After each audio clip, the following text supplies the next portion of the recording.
Rema emanated. My King adorns is destroyed. Against the scripture sings of his character. Our spiritual master is the ocean of mercy, the prince of the poor, the Lord and master of the devotees. O Master, be merciful to us. Give us the shape of your lotus feet. Make the frame which break all souls in three walls.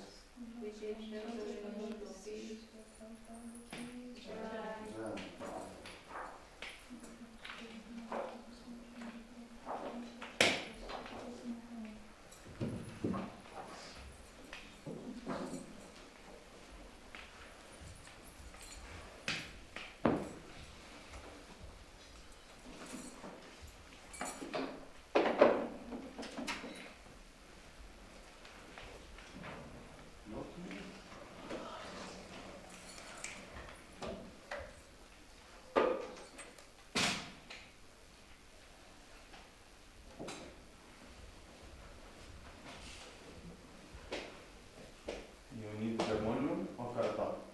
Karta.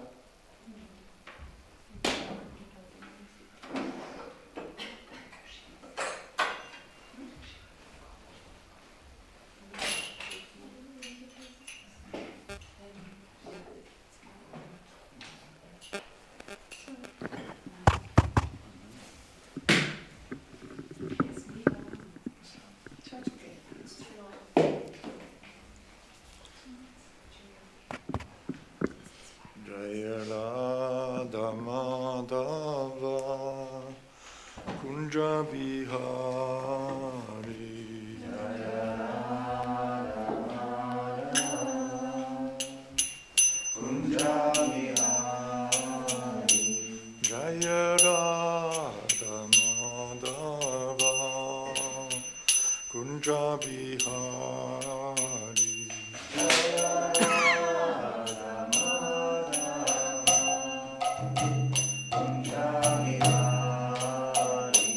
Jaya Gopi Jana Vallabha Girivardhari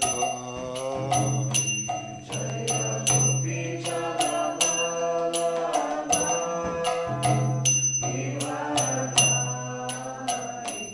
Jaya Gopi Jana Vallabha Girivardhari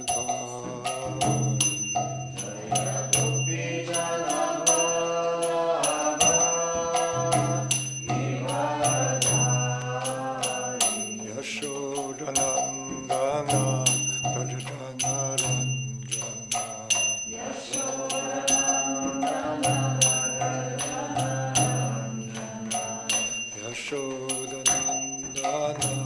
Bhajana Ranjana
Astotra Sota Shri Srimad A.C. Bhaktivedanta Swami Srila Prabhupada Ki Grantarot Srimad Bhagavatam Ki.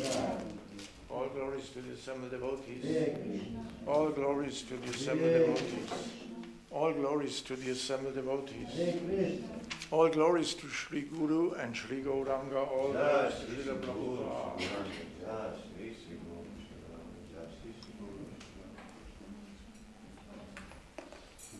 Chapter 20, text 2, yeah? No, 3 and 4. 3 and 4, okay.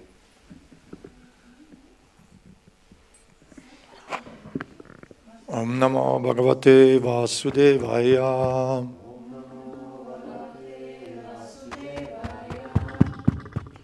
Om Namo Bhagavate Vasudevaya.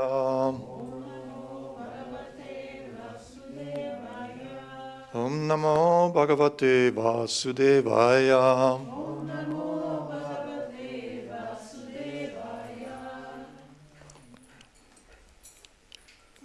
Today we are reading from the 5th canto, Srimad Bhagavatam,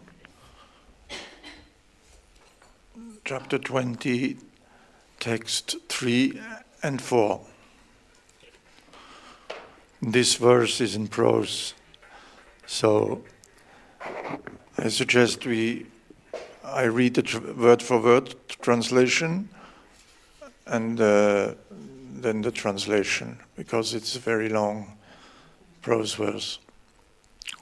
Shivam, Shiva, Yavasam, Yavasa, Subhadram, Subhadram, Shantam, Shanta, Kshemam, Kshema, Amritam, Amrita, Abhayam, Abhaya, Iti, thus, Varshani, the tracts of land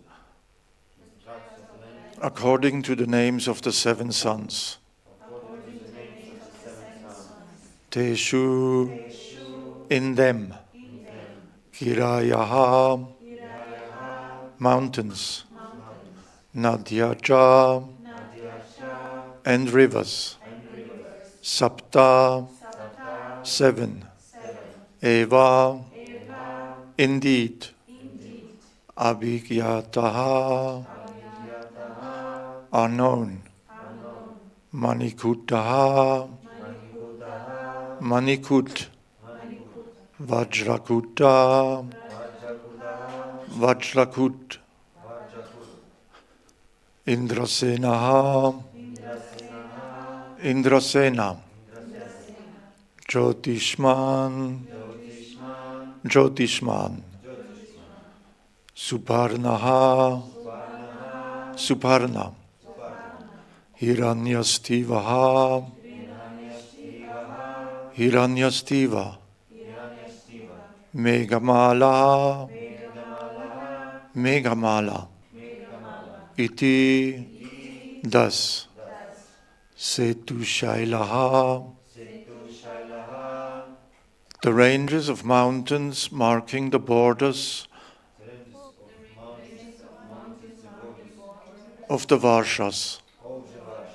Aruna, Aruna, Nrimna, Nrimna, Angirasi, Angirasi, Savitri, Savitri, Suptabhata, Suptabhata, Ritambhara, Ritambhara, Satyambara, Satyambara, Iti, thus, Mahanadya, very large rivers, Yasam, of which Jala Upasparasana,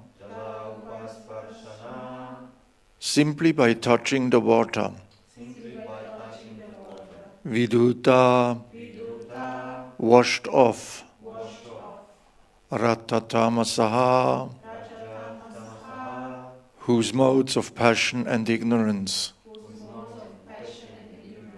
Hamsa, Hamsa, Patanga, Patanga, Urdvayana, Urdvayana, Satyanga, Satyanga, Samkhyaha, named, Chatvaraha, four, Varnaha, castes of division of men, Sahasra Ayusaha, living for 1,000 years,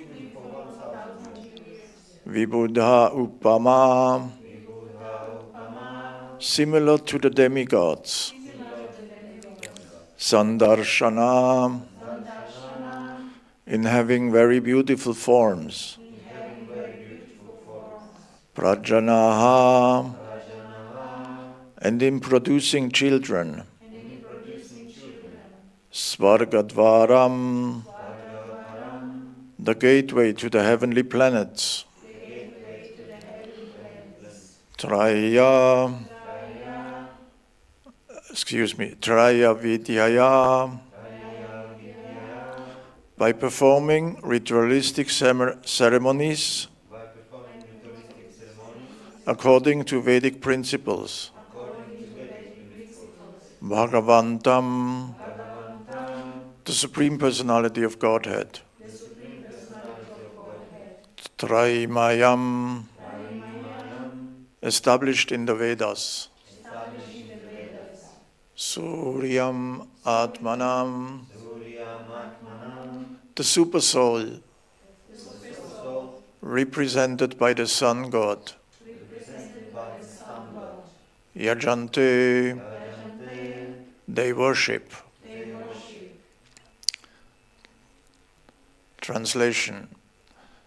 The 7 islands, Varshas, are named according to the names of those 7 sons: Shiva, Yavasa, Subhadra, Shanta, Kshema, Amrita, and Abhaya. In those 7 tracts of land, there are 7 mountains and 7 rivers. The mountains are named Manikut, Vajrakut, Indrasena, Jyotisman, Suparna, Hiranyastiva, and Megamala.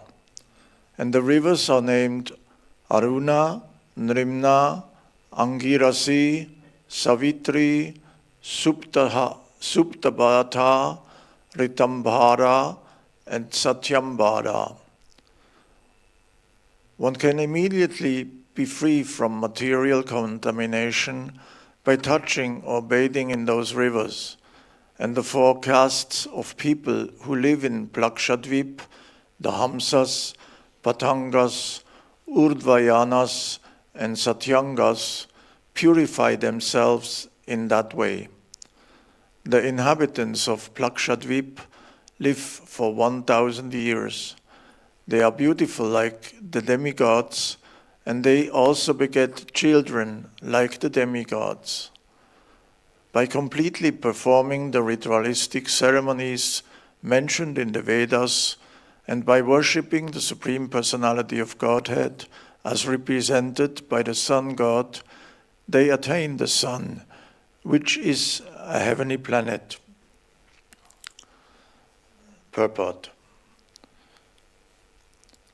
According to general understanding, there are originally 3 deities, Lord Brahma, Lord Vishnu, and Lord Shiva. And people with a poor fund of knowledge consider Lord Vishnu no better than Lord Brahma or Lord Shiva. This conclusion, however, is invalid. As stated in the Vedas, Ishtapurtam Bahuda Jayamanam Vishvam Bibarti Bhuva Navasya Nabhi Tat Evagnis Tat Vayus Tat Suryas Tat U Chandrama Agni Sarva Devataha. This means that the Supreme Lord, who accepts and enjoys the result of Vedic ritualistic ceremonies, technically called Ishtapurta, who maintains the entire creation, who supplies the necessities of all living entities. Eko Bahunam Yo Vidadati Kaman, and who is the central point of all creation, is Lord Vishnu. Lord Vishnu expands as the demigods, known as Agni, Vayu, Surya, and Chandra, who are simply parts and parcels of his body. Lord Krishna says in Bhagavad Gita 9:23, Yepi anya devata bhakta yajante shrathayanvita, tepi mam eva kaunteya yajanti avidipurvakam. Devotees who worship the demigods with firm faith worshipped me also, but not according to regulative principles. In other words, if one worships the demigods but does not understand the relationship between the demigods and the Supreme Personality of Godhead, his worship is irregular. Krishna also says in Bhagavad Gita 9:24, Aham hi sarvayakyanam bhokta cha prabhureva cha. I'm the only enjoyer of ritualistic ceremonies. It may be argued that the demigods are as important as Lord Vishnu because the names of the demigods are different names of Vishnu. This, however, is not a sound conclusion, for it is contradicted in the Vedic literatures. The Vedas declare, the demigod of the moon, Chandra, came from the mind of Narayana, and the sun god came from his eyes. The controlling deities of hearing and the life air came from Narayana, and the controlling deity of fire was generated from his mouth. Prajapati, Lord Brahma, came from Narayana, Indra came from Narayana, and the 8 Vasus, the 11 expansions of Lord Shiva, and the 12 Adityas also came from Narayana. In the Smriti Vedic literature, it is also said, Brahma, Shambhu, Surya, and Indra are all merely products of the power of the Supreme Personality of Godhead. This is also true of the many other demigods whose names are not mentioned here. When the cosmic manifestation is annihilated, these different expansions of Narayan's potencies will merge into Narayan. In other words, all these demigods will die. Their living force will be withdrawn and they will merge into Narayana. Therefore, it should be concluded that Lord Vishnu, not Lord Brahma or Lord Shiva, is the Supreme Personality of Godhead. As a government officer is sometimes accepted as the entire government, although he is actually but a departmental manager, so the demigods, having achieved power of attorney from Vishnu, act on his behalf, although they are not as powerful as he. All the demigods must work under the orders of Vishnu. Therefore, it is said, Ekale Ishvara Krishna Ara Sababritya. The only master is Lord Krishna or Lord Vishnu, and all others are his obedient servants who act exactly according to his orders. The distinction between Lord Vishnu and the demigods is also expressed in Bhagavad Gita 9:25. Yanti deva vrata devan, yanti madhyajino bimam. Those who worship the demigods go to the planets of the demigods, whereas the worshippers of Lord Krishna and Lord Vishnu go to the planets in Vaikuntha. These are the statements of the Smriti. Therefore, the idea that Lord Vishnu is on the same level as the demigods is in contradiction to the Shastras. The demigods are not supreme. The supremacy of the demigods is dependent on the mercy of Lord Narayan. Vishnu or Krishna. Om Jnanatimmirandasya Jnananjana Shalakaya Chakshurun Militam Yena Tasmai Shri Gurave Namaha Shri Chaitanya Manobishtam Stapitam Yena Bhutale Swayam Rupa Kadamayam Tadati Sva Padantikam Vandeham Shri Gurau Shri Yuta Badakamalam Shri Gurun Vaishnavamscha Shri Rupam Sagrajatam Sahagana Raghunathanvitam Tam Sajivam Sadvaitam Savadutam Parijana Sahitam Krishna Chaitanya Devam Shri Radha Krishna Badam Sahagana Lalita Shri Vishakam Vitamscha He Krishna Karuna Sindhu Dina Bandhu Chagatpate Gopesha Gopika Kanta Radha Kanta Namostute Tapta Kanjana Gorangi Radhe Vrindavanishwari Vrishabhanu Sade Devi Pranamami Hari Priye Vanchakalpatarubhyascha Kripas Sindhubhya evacha Patitanam Bhavanebhyo Vaishnavebhyo Namo Namaha Jai Shri Krishna Chaitanya Prabhu Nityananda Shri Advaita Gadadhar Shri Vasadi Gaura Bhaktavinda Hare Krishna Krishna Krishna Hare Hare Hare Rama Rama Rama Hare Hare.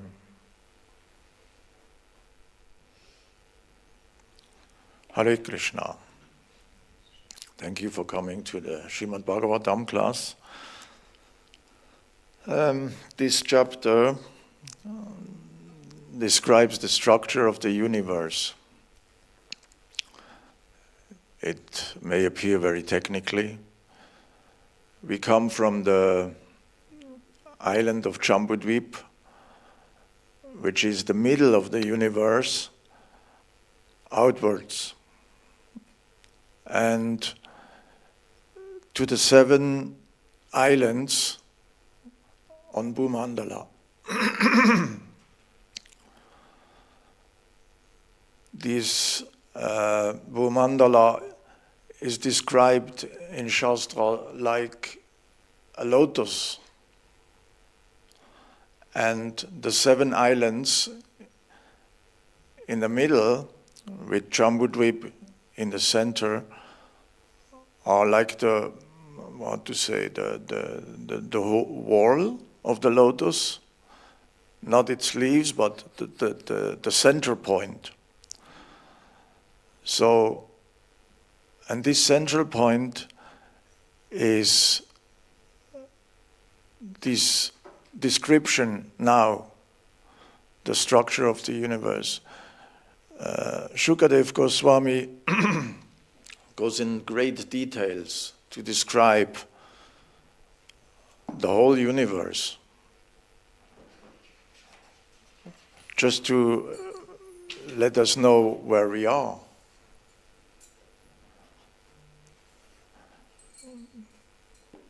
And it's very interesting.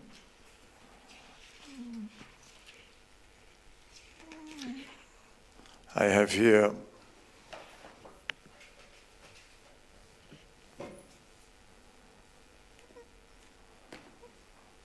the 5th canto from Vishwanath Chakravarti Thakur, and this is Srila Prabhupada's 5th canto.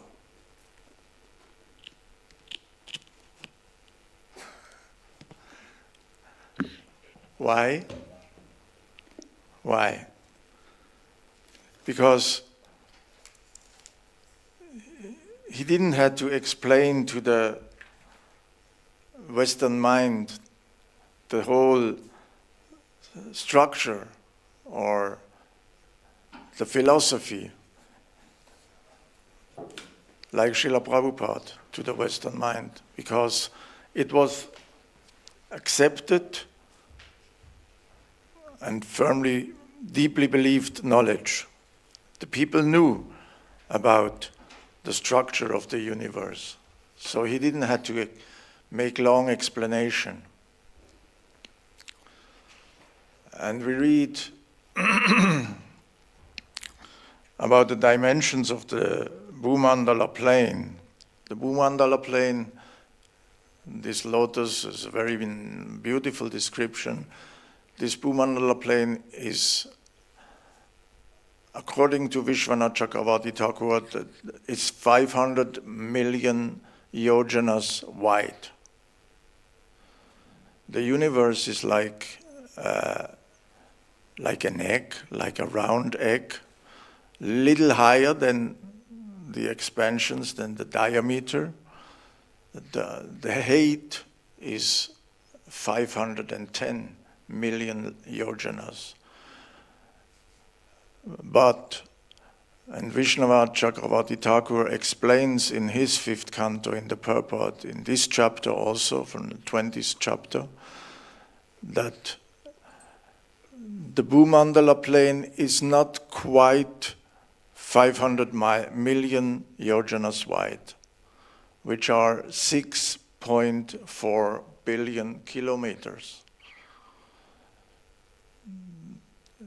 The Bhumandala plane is 493,200,000 yojanas, which are 6,312,960,000 kilometers.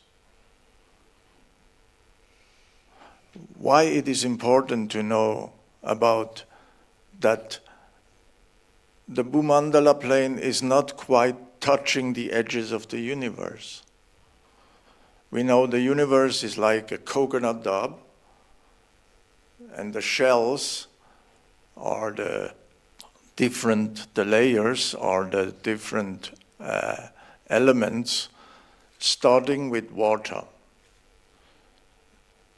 So if the universe is 6.4 billion kilometers, that means the level of water touching the universe is 10 times bigger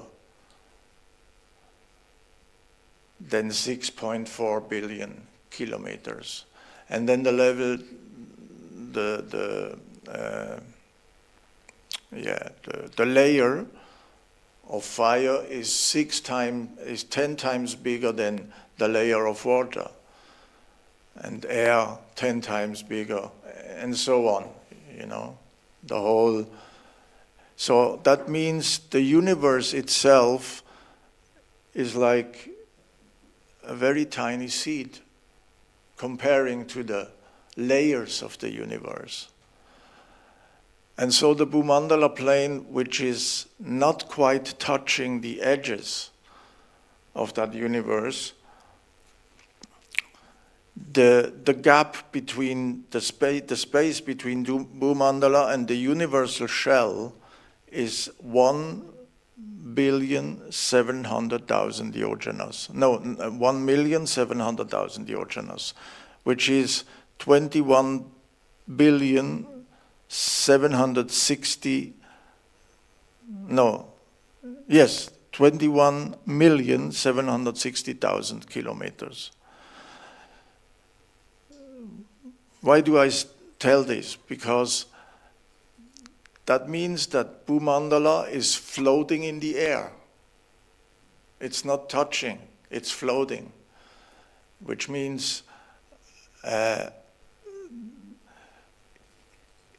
it's like, you can imagine like a plate.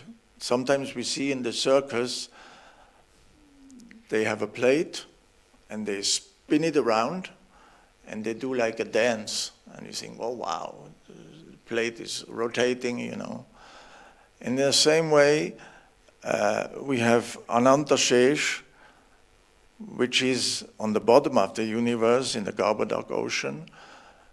And on the head of Anantashesh is Bhumandala. So he's doing like a dance. That means it's floating between these two edges of the universe.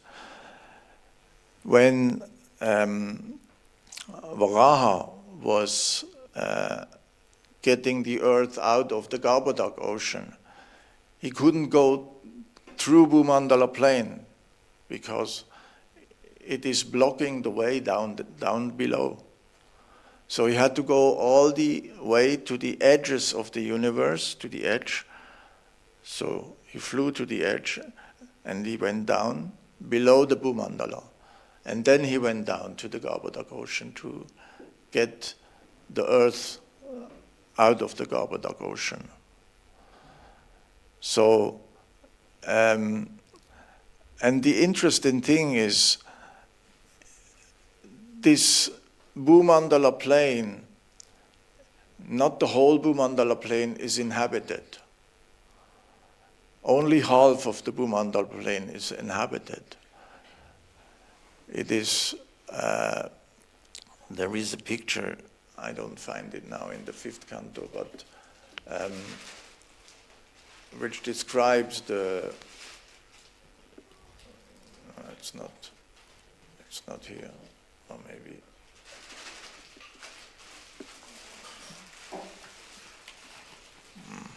No. Anyway, you have these 7 islands, which are described here in this verse, and then you have a range of mountain, which called Loka Loka mountain. And this mountain is huge and it is wide.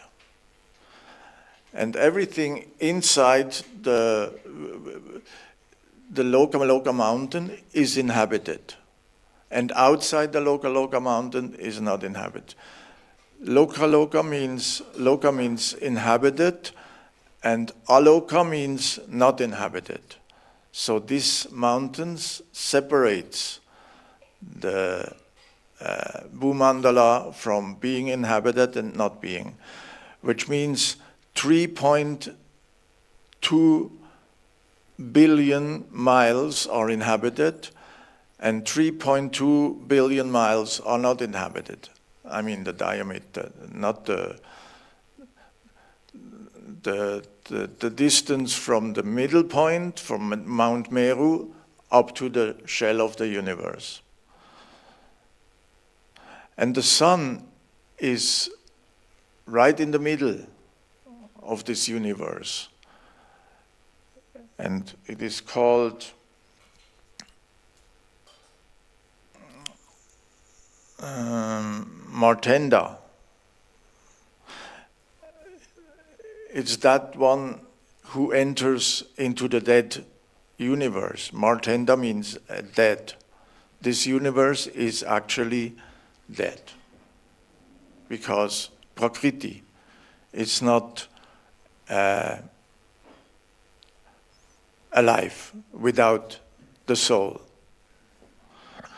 So, and the distance from the height of the mountain of this Loka Loka mountains is up to Dhruvaloka, and the distance is 3,900,000 yojanas above Earth, which means Loka Loka mountain is 3,900,000 yojanas high, which are 4,992,000,000 kilometers. And the sun is inside the Loka Loka mountain, and no sunlight goes outside, which means the other side of Loka Loka mountain is in darkness, in complete darkness, because the sun is way down in that space which is surrounded by this Loka Loka mountain. That's sound very technical, huh? But it's very interesting because it's not an imagination. Vishwanath, he made his calculations according to the previous acharyas. And on top of Mount Lokaloka mountain, Brahma have placed 4 elephants in the cardinal directions. And you know what these elephants are doing? Because sometimes Bhumandala, because it's floating, it's getting out of whack. It's not quite. And the elephants are shifting the weight. They are shifting Bhumandala so that it floats, it stays straight. So how wonderful is that? And you know, when they shift the weight, you know what happens? Earthquakes. That's what causes earthquakes. Didn't heard that at school ever, right? So it's wondrous. And because Jai Shri Jagannath Baladev Subhadra Devi, Jai Shri Shigonitai.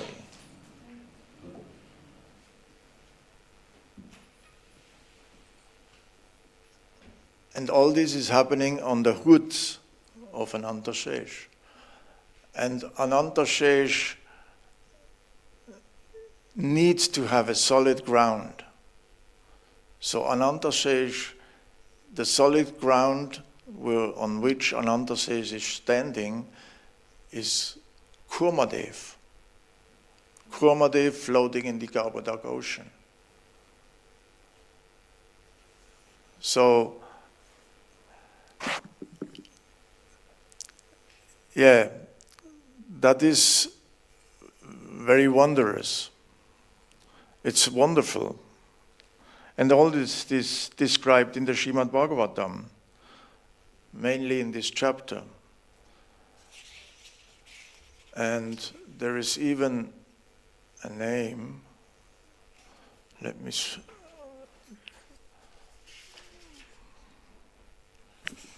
for the elephants, let me just check.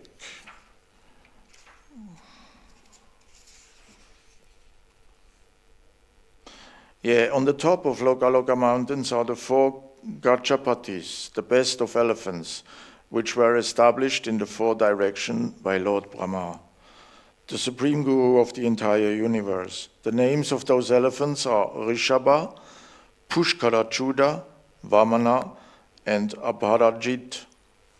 That's the name of these elephants, shifting the weight of Bhumandala plain. So can you imagine the size of the elephants? If the size of Bhumandala is like, let's say for 500 million yojanas, 6.4 billion kilometers, that's huge.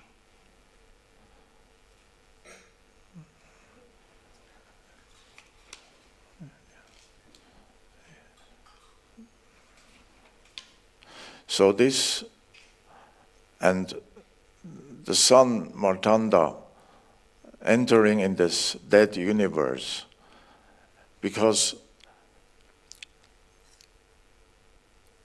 this is all limited. We know now where we are, in the midst, down below, in the midst of these Lokaloka mountains, on Bharatvarsha, which is situated on Jambudvip, and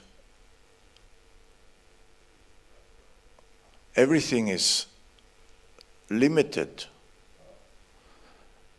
Everything can be measured.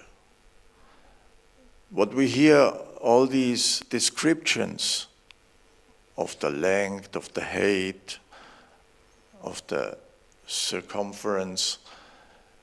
This is all limitation. What can be measured is limited. You know, what 1 meter is not 2 meters. Is limited to 1 meter.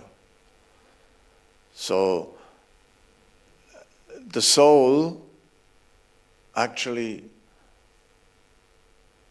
wants to expand unlimitedly. The soul wants to make experience. In the Bhagavad Gita, Krishna calls the soul Purusha. And Purusha means the one who enjoys in a body. Not actually enjoying, but experiencing. He experiences in a body. So people are paying a lot of money just to make experiences. They are going to Disneyland and just to experience some useless pleasure, what they call pleasure. So the soul doesn't want to be limited, because that's why we practice Krishna consciousness, because Krishna is unlimited. And the soul wants to experience unlimited.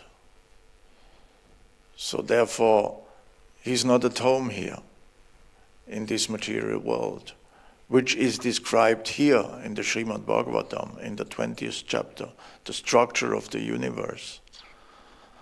Wherever we go in this universe, there is limitation. So that's why the soul wants to expand. Consciousness can expand or can contract. The more consciousness expands, the more we become Krishna conscious.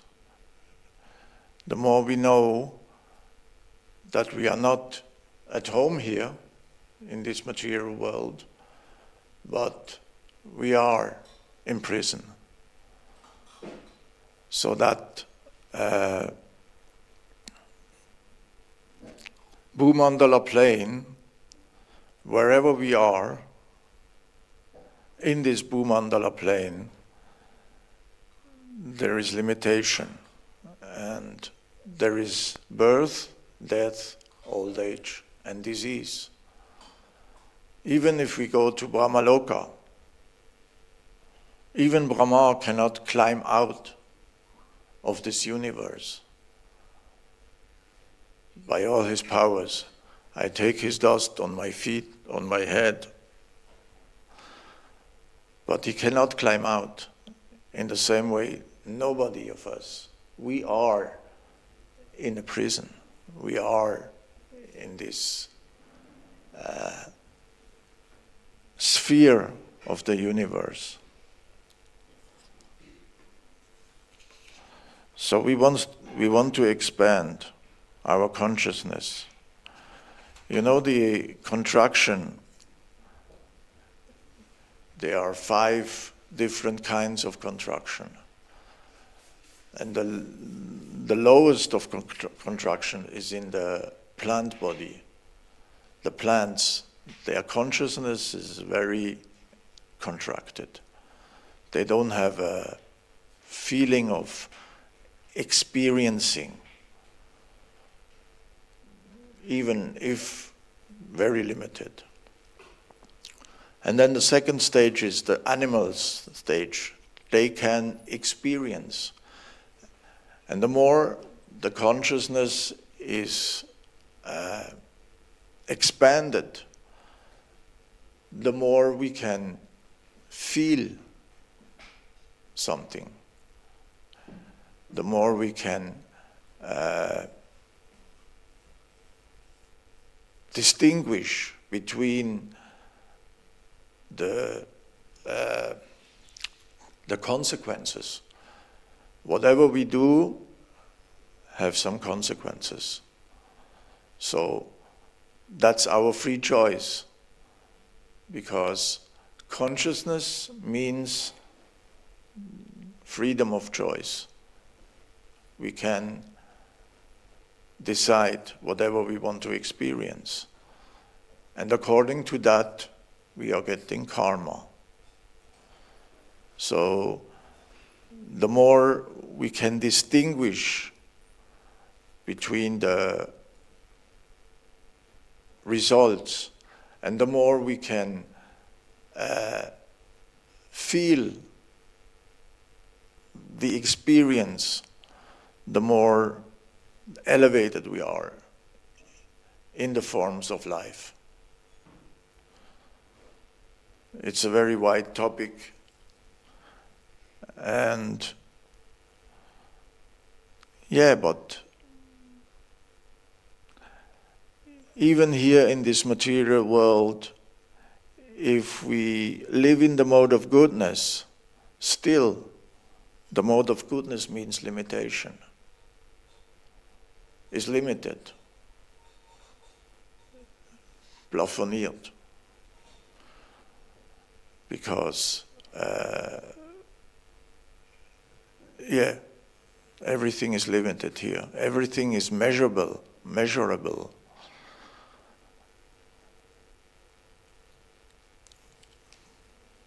But this description here of the structure of the universe is very scientific. It may sound very technical, but it's based on the previous acharyas, it's based on Shastra. So,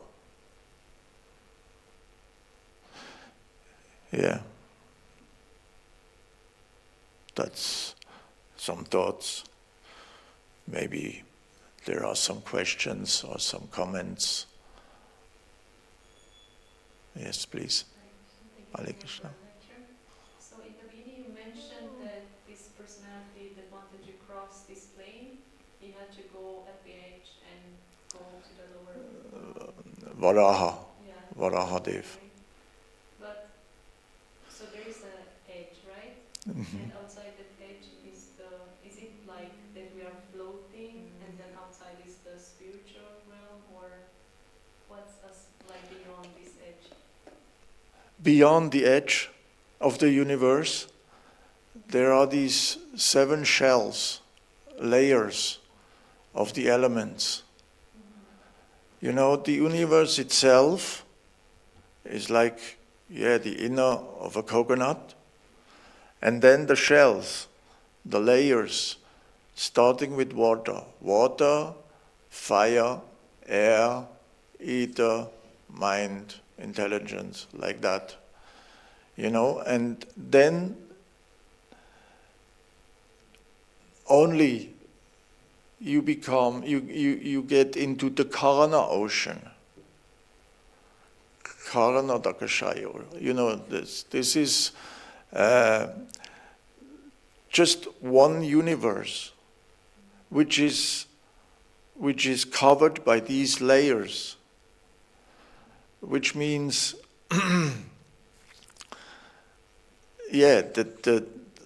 as I mentioned, the universe itself is like a small seed compared to the shells, to the layers, because the first layer is 10 times bigger than the universe itself, which means 10 times 6.4 billion kilometers, and so on. So that's why for us there is no escape out of this universe. And then the fire, after the water comes the fire, so 10 times bigger than the water shell is the fire shell. So it's like we are circled by this, all the 14 planetary levels, they are... These 14 planetary systems are like in a vertical position in the universe, but inside the universe. And the Bhumandala is, is very structured. Everything is centered. The sun is the center. And then you have, the sun is between Bhu and Bhuvaloka. Bhuvaloka is the region of the ghosts. It's a little up to the Bhumandala plane. So, and then the double of the distance is the moon. The moon is double far away than the sun. It's also double in size. And then all these Svargaloka and Mahaloka, Tapaloka, Janaloka, Brahmaloka, Satyaloka, then up to the top of the universe, but still inside the universe, not touching the shells, the layers. Thank you. This concrete question. So the sun is in the middle, and then you said that it's like surrounded by mountains, right? Yes. Outside, there are no inhabitants. Yes. The elephants, they were on the edges. The elephants are on the top of these Loka mountains. If these Loka mountains are, what is the size? Up to Dhruvaloka, which is 3,900,000 yojanas. And one yojanas is 12.8 kilometers. So it's 4,900,000, also almost 5 billion miles high, this Loka mountain. And the elephants are sitting on the top in each cardinal direction, on this mountain. And behind this Loka mountain, there is no sunlight because the mountain is like this high, and somewhere here is the sun, way down, not even up. So no sunlight going beyond the Loka mountain. So the same distance, 3.2 billion kilometers from Loka mountain to the edge of the universe is inhabited. No people live there. It's only for human beings, or is it really no souls at all? Because the soul can also exist in. Excuse me? Is it no human beings, or just no soul at all? So not inhabited means, for my understanding, no living entities. Because you would be like living in complete darkness. So there is nothing to see, nothing to hear, nothing to smell, touch, taste. It's just darkness. Because these lower planetary systems, where, for example, the ghosts or the demons are, there is no light as well. So. Same down below the Bhumandala plane, there is no light from the sun because the Bhumandala plane is blocking the way of the light to go down. So they don't have a sun. And it's a lousy place for self-realization because the sun thankfully does something which helps us for self-realization. In the morning it sets, in the evening it sets, and in the morning it rises. So we chant our mantras, Om Bhu Bhuvatswa, So the sun is giving this opportunity to know about the passage of time. Now it's morning, now it's afternoon, evening, like that. And if there is no sun, there is no such understanding of passing of time. You see?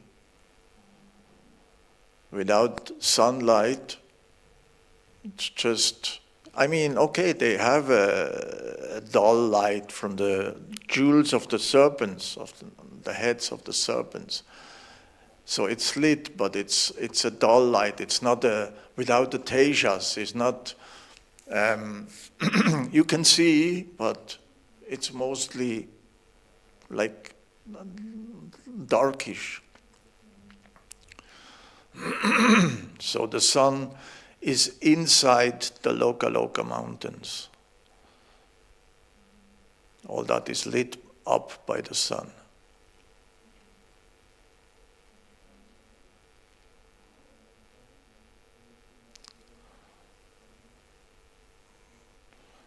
So anything else?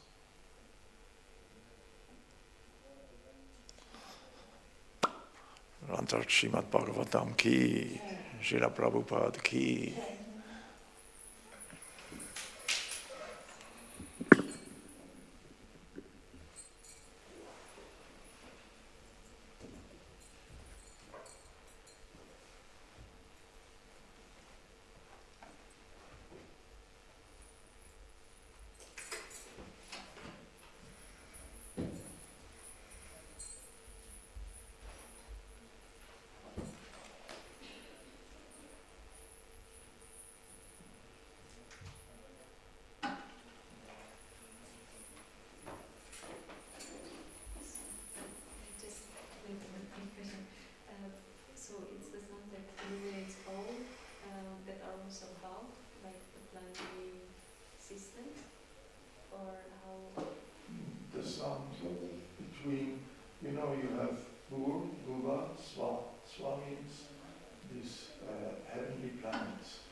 Below is between Bu and Bhuva, which is way down compared to the height of the Lokalaka mountains, or compared to the universe itself. So, but whatever is above is also lit up by the sun.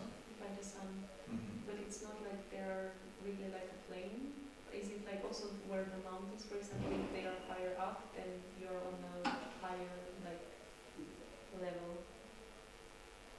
The demigods are living higher up, Yeah. and the more they are higher in height, the more developed the consciousness.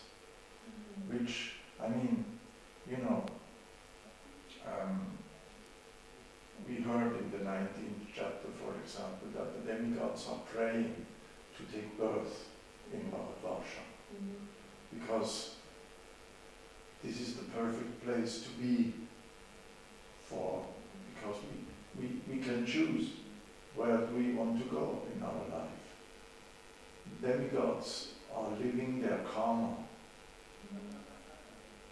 They don't produce karma. They leave their karma, but one day their karma is exhausted, and then they have to go down again. Because it will make sense if they have like higher consciousness, that they can, for example, once the karma is finished, that they can go to the spiritual realm. If they have like a high consciousness, no? Yeah, but you know, in the heavenly regions, there is too much fun. You know, to really concentrate your full attention on the Supreme Personality of God, because they have too much enjoyment of there. And here, we don't have too much enjoyment and not too much suffering. So that means it's like equipoised. We are not too much suffering, but not too much enjoying. So we still can concentrate our attention on the Supreme. But in the same, down below the Bhumandala, you know, in the heavenly regions on the Bhumandala, also too much fun. And the lower it goes, there is also too much suffering. If you suffer too much, you cannot concentrate your mind. And if you enjoy too much, you can concentrate your mind. And like on the lower levels, for example, is it also that it's like the higher levels that once they finish the bad karma or they come Yeah. here? Yeah. So You know, you enjoy or you suffer. Mhm. And if you have bad karma, you have to suffer. So, of course, the suffering ends with the end of your karma. So you also come back to the Bhavatvarsha, to this place here. Because here is the only place where you produce karma. Mhm. You decide by your free will what you want to do, if you know the consequences or not, but your action decides the karma you get.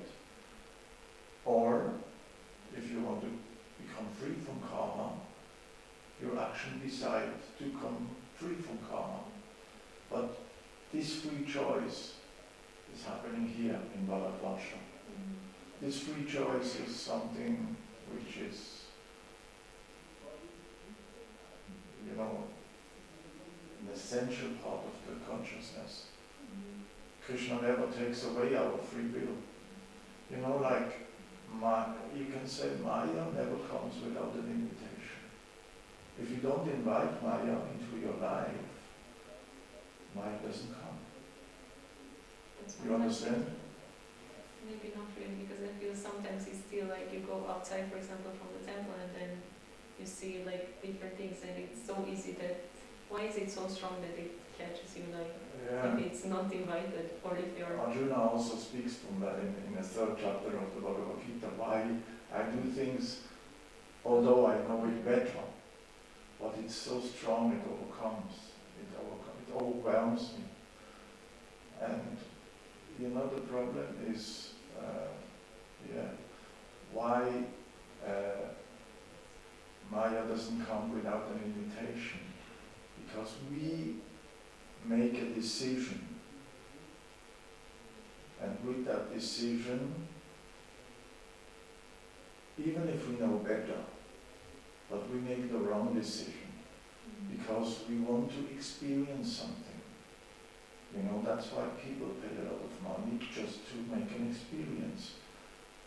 As crazy as it sounds, sometimes these experiences are horrible, but people want to make this experience. That's why they do all kinds of crazy stuff, you know, going down deep into the ocean or high up in the air or whatever, you know, because they want to experience. So if you make this decision, it's like an invitation from Maya.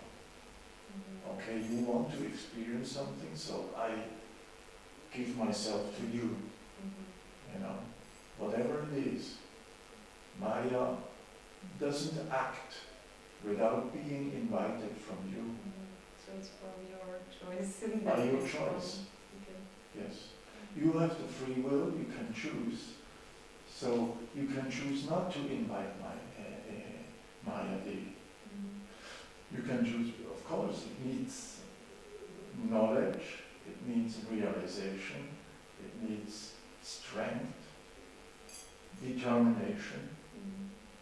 And the more you have that, the more you know about the consequences, the more you decide against Maya. Because you know, this will give me only suffering. If I am like success, you know, most people in this material world, they fail because they don't have a good karma, they don't have good qualities and like that. But even if you don't fail, even if you are successful in your endeavors, whatever you do, but then you become bored. That's why limitation. You know, you become bored because, I got it all, I have it all. You know, sometimes people,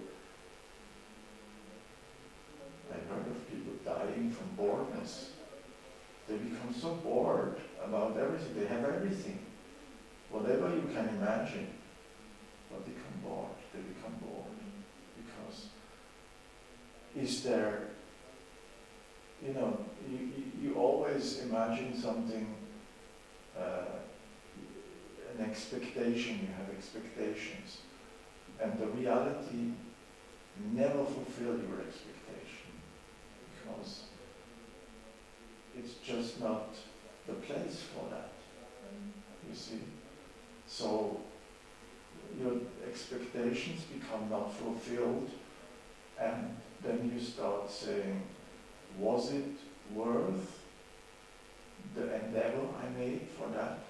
Maybe I paid a lot of money, or I put a lot of energy into it. I was successful, yes, but you expected more. So you are not satisfied. You become frustrated because you expected more. The more you become successful, the more the frustration. Yeah, I mean, you can see this in the world with all the celebrities sometimes as well. That's why, the people, the most rich people with the most facilities, they are unhappy. Yeah. The most unhappy people. And they kill themselves, they do all kinds of crazy stuff with drugs and, all those things. Because, if you are unsuccessful, you become frustrated, and if you are successful, you also become frustrated. Because this is not the place for the soul. The soul wants to expand, the soul wants to experience some unlimited, and this cannot be fulfilled in the material world. So people take wrong decisions, and therefore they invite Maya, and it becomes worse. That's how the modes,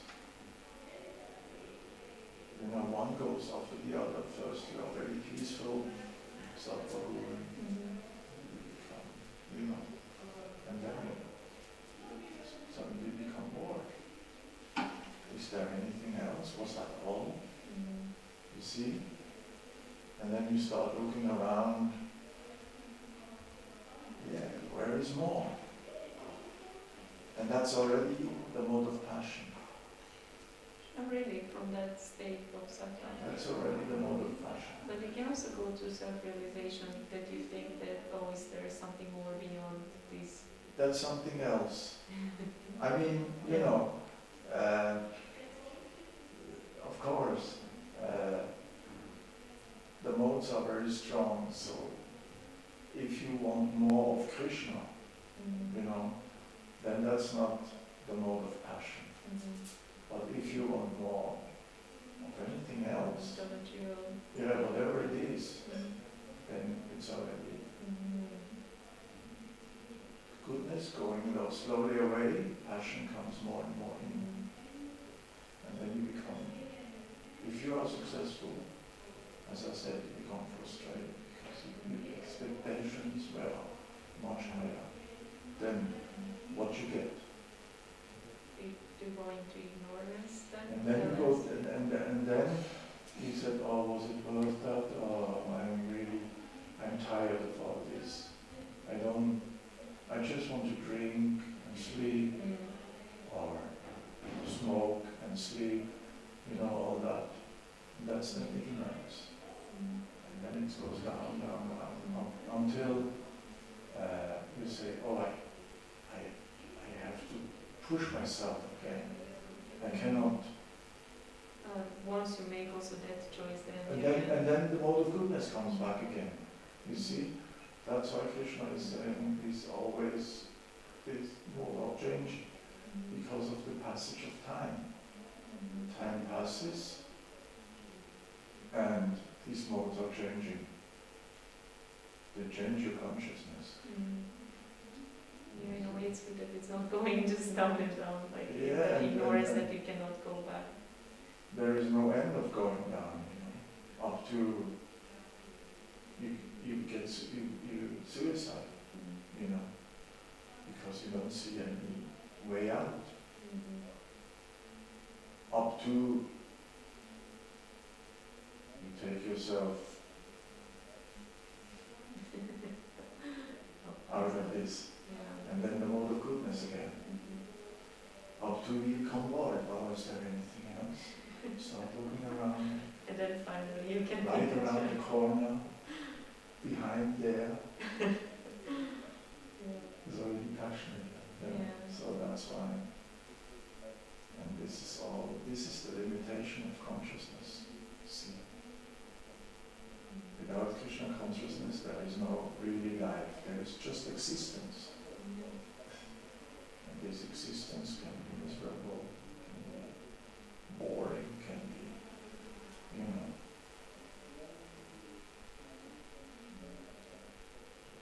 And then you make wrong decisions because then you invite Maya. So, very nice lecture. She always She's always knocking on the door. She knocks, yes, for your attention. I'm here. Please let me in. Yeah, that's why it's important. Krishna also knocks. Yeah, it's which way we direct our. It's your decision. So.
Krishna कैसे हो आप? अच्छी हूँ।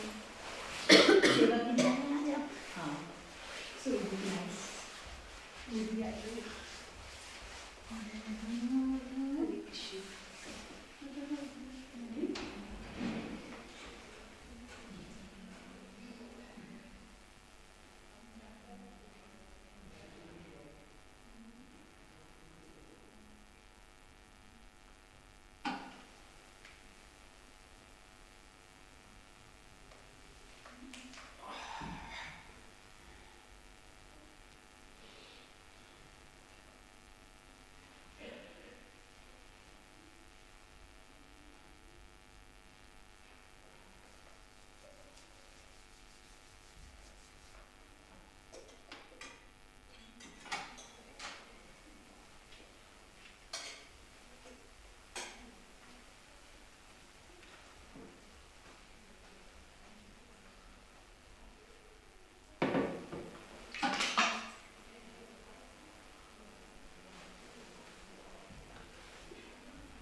Foto erlaubt?